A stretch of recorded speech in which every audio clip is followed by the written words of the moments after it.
It's outrageous. I mean, daddy gang, to put it in our TikTok terms. I have seen girls on the street walk up to men and be like, do you know where a tampon goes? Do you know how many tampons we use? Do you even know how, like, do you know what a X or Y or Z is of a part of our, and they don't know the answer.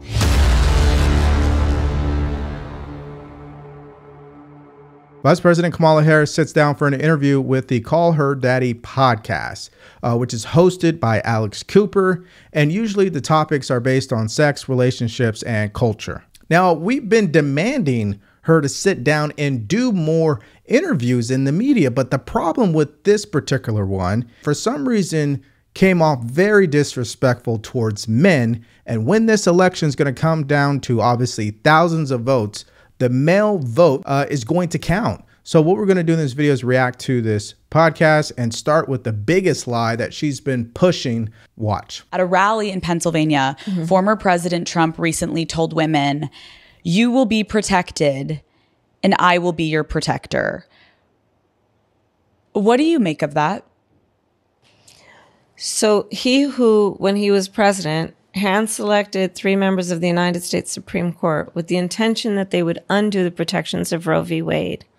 And they did just as he intended. And there are now 20 states with Trump abortion bans, including bans that make no exception for rape or incest, which we just discussed, which means that you're telling a survivor of a crime of a violation to their body they don't have a right to make a decision about what happens to their body next, which is immoral. So this is the same guy that is now saying that.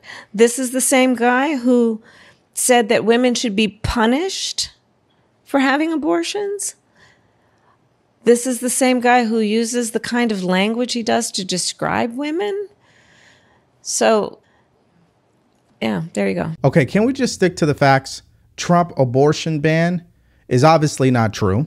Trump has not enacted any abortion bans in any state. That is a state level issue, but she's going to call it Trump abortion ban. Now, if I use the same logic that these Democrats use, you know what they would call that? Misinformation, disinformation, right? It's not even remotely true. And of course, Trump has never once said that he would pass a national abortion ban, that he ever wanted to ban abortion outright. He's been on the record for saying he's for the 3 exceptions and then some level of restriction. His main problem is that people are allowed to get abortions in the 7th, 8th, 9th month, which he said, and the former governor from Virginia did say that if the baby was born, he'd have to let the doctor and the mother figure it out and have a conversation. Now, don't take my word for it. Here's Trump saying exactly what I just said. Put it simply, it's now up to the states. And like Ronald Reagan, I'm a believer in the exceptions, the 3 exceptions, as you know, and rape, incest, life of the mother, the danger for the life of the mother. And we have a situation now where it's in the states' hands, and the states are going to be voting. The last thing people want, the people are going to be voting. The last thing people want is for that to go back into the federal government. And then here is the actual post on X dated October 1st, where he says, everyone knows I would not support a federal abortion ban under any circumstances and would in fact veto it because it is up to the states to decide based on the will of their voters, the will of the people. Like Ronald Reagan before me, I fully support the 3 exceptions for rape, incest, and the life of the mother. I do not support the Democrats' radical position of late-term abortion, like as an example, in the 7th, 8th, or 9th month, or in the case there is any question, the possibility of execution of the baby after birth. Thank you for your attention to this matter, right? And so that's what Trump had to say. And we know that the Democrats, they are going to continue to push that lie because they know most voters aren't going to do what? Their research. In addition to that, they also have the corporate media on their side, where if you were to Google Trump abortion ban fact check, you won't find any news organization coming out and saying, oh, when Kamala Harris says Trump abortion ban, that's actually false. There are no abortion bans that Trump put into place at the state level. Now, you're just not going to find that. What you're going to find is countless articles saying Donald Trump is lying about the governor from Virginia saying babies can be executed after they've been born. That's what you're going to find. And just to be very thorough, hear it from the horse's mouth. So in this particular example, if a mother is in labor, I can tell you exactly what would happen. The infant would be delivered. The infant would be kept comfortable. The infant would be resuscitated if that's what the mother and the family desired. And then a discussion would ensue between the physicians and the mothers. Okay, so that's the former Virginia governor. That's exactly what former President Trump was referring to. And that there are currently right now 14 states that allow third trimester abortions. Okay, so again, you guys know where I stand on this. I believe it's murder. Just put the baby up for adoption and keep it moving. It's really that simple to me. Okay, so now let's move to the clip where she starts to describe the type of person who gets an abortion.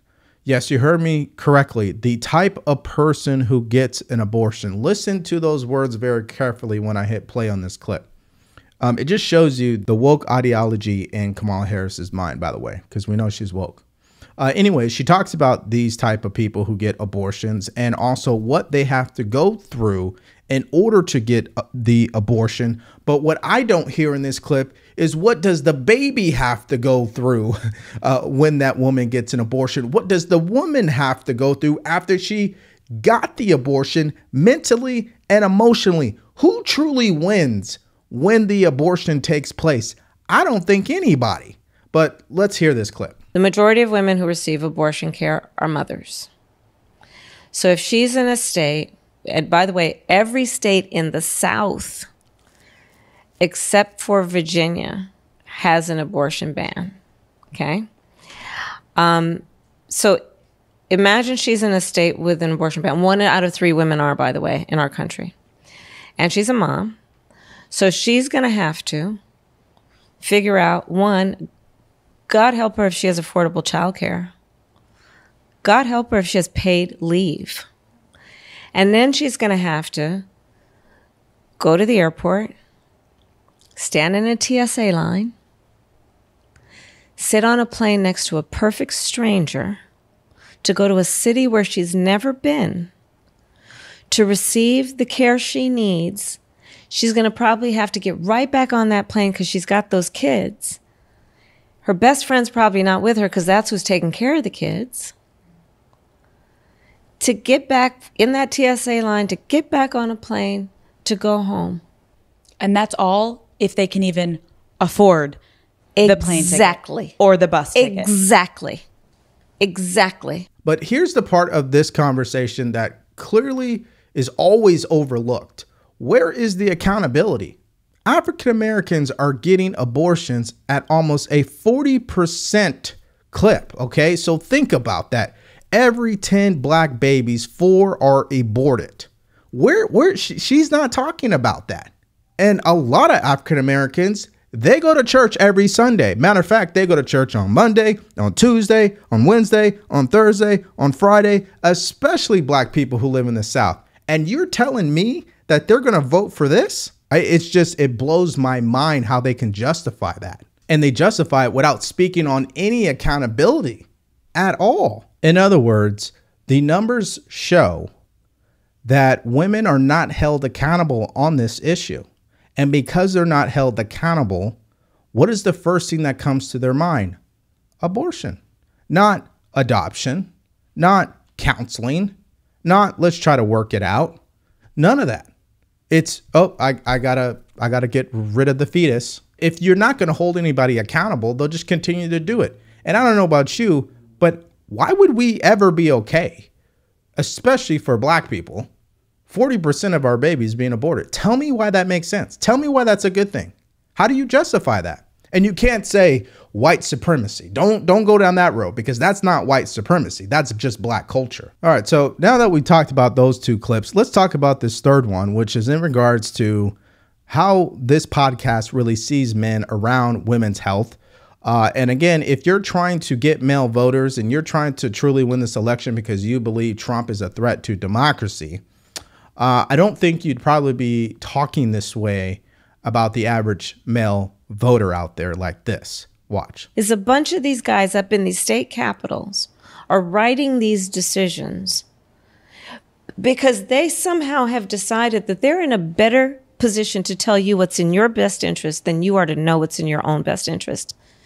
It's outrageous. It's outrageous. I mean, daddy gang, to put it in our TikTok terms, I have seen girls on the street walk up to men and be like, do you know where a tampon goes? Do you know how many tampons we use? Do you even know how, do you know what a X or Y or Z is of a part of our, and they don't know the answer. All right, let's, again, common sense. You guys can talk about abortion, but why would you bring men into that conversation in this way?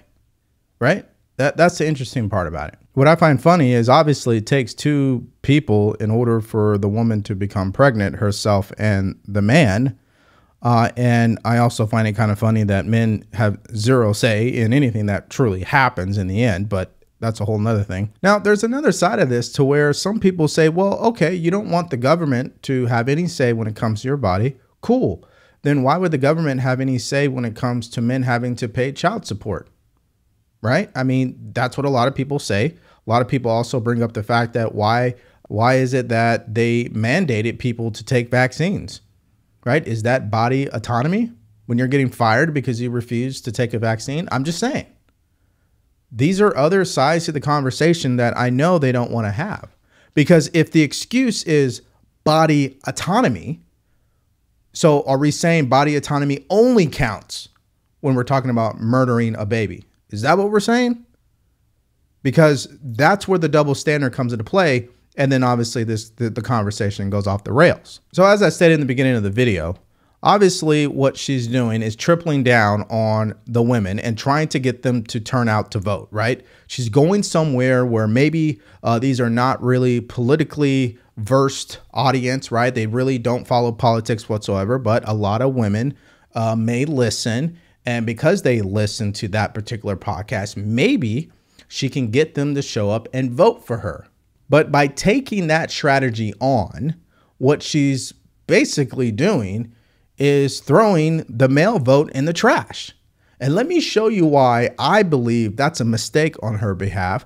Let's take a look at the numbers. Okay, so what you're looking at right now are the 7 battleground states where it shows the margin with men and women. So for example, if you look at Wisconsin, right, Trump has a 24-point advantage when it comes to men. Harris has a 26-point advantage when it comes to women. Now, Harris has the advantage in Wisconsin because clearly she's beating Trump by 2 points when it comes to the gender gap, right? And we also know that women historically are going to show up to vote in a larger number than men. In the last election, it was known to be somewhere around 54% of women showed up to vote versus 47% were men. So again, the male vote counts because the polls are so close. For example, it's tied in Michigan. He has a 22-point advantage. She has a 22-point advantage. Okay, if you look at the Rust Belt, Harris is doing pretty good when it comes to women. But if you look at the Sun Belt, North Carolina, Georgia, Arizona, Nevada, Trump is doing amazing, right? He's 17 to her 8 in North Carolina, Georgia, 17, Arizona, 15, Nevada, 11. Right? And she's in the single digits. So if we're saying that it's 54% to 47%, North Carolina, Georgia, Arizona, and Nevada, that's a problem for her already. And if Trump does win Pennsylvania somehow, it's going to be over. The election will be over for sure. Now, I think we need to hear from some other people who are not Trump supporters, who have Trump derangement syndrome, but for some reason on this issue, they're able to see it for what it is. Except one point, which I'll touch on after we watch that clip. Check it out. I think they've got to double down on doing. They've got to double down on doing more interviews and serious interviews, because when I'm hearing from Democratic and Republican business people and a lot of men, and she's got such a big problem with men. I think there's an undercount of the Trump vote. I think there is misogynation in all of this, black and white men. Big problem, but also the business world. They don't think she is serious. They don't think she's a heavyweight. And a lot of this is gender, But she's got to be more specific about her economic plans. You know, to Andrea's point, the gender divide is just so significant. You see the extent to which Harris is winning with women and that Trump is winning with men. Now, I think I said this in another video of mine. It has nothing to do with being a misogynist, is why she's not getting the male support. It has everything to do with her policies, her record, and really her image, right? Her aura. When she walks into a room, when she's in an interview, when she's on TV, I wouldn't go to war with her. But if I looked at Donald Trump, I know that he was almost shot in the ear. And instead of cowering away, what did he do? He stood up and he yelled, "Fight, fight, fight." He wanted to finish the speech. Yeah, I'd rather go to war with him. And so her problem has nothing to do with the fact that she's a female. Her problem is that it's her leadership. I mean, again, what in her record makes men believe that she's the answer to all of the world's problems out there? You think these world leaders are going to be scared of her? Absolutely not. Okay, so if you've been enjoying this video, make sure you like, share, and subscribe to the channel, please. And if you want to support us further, go to the link in the description below. You can grab yourself a t-shirt or buy us a cup of coffee. Now, I want to put a button on top of this video with what this entire election is truly about, and really the bottom line as it pertains to the male vote that she's clearly going to lose, and the reason on why that is. And I thought that Fox News put it perfectly. Watch this clip. I have never seen a Democratic Party in more shambles than they are right now with a black voter. If they are making ads like this right now, it means that the polling shows that they're worried. And if you look at black male support, it has crumbled with the Democratic Party. And some polling, Donald Trump is averaging 30 to 35% of black. If that happens, the election is over. And I think it just goes back to a lot of folks believing, whether you love them or you hate them, what it was like living under Trump's America when it comes from an economic standpoint. Right. And you have all these black businesses that were getting franchising, and it started to crumble under Joe Biden. And they couldn't get new houses. And black women who had the #1 businesses for small businesses at one point, that's not the case anymore. And they blame Joe Biden for that. So what happens after? I don't know what's going to happen on Election Day. But to see the Democratic Party put so much money into it shows that they're worried. Now, that clip was from a few weeks ago when she rolled out her economic plan. But I thought what he was saying fits the bill on what we're saying here. I believe her campaign sees the writing on the wall. They know they're not going to get men to turn out and vote for her in large numbers, not the numbers they truly want. Because when you see the actions that the candidate is taking, it's representing what they see in the polls. And what she sees is, I have an advantage when it comes to women. Women show up to vote in larger numbers than men. So why not I just double down on that?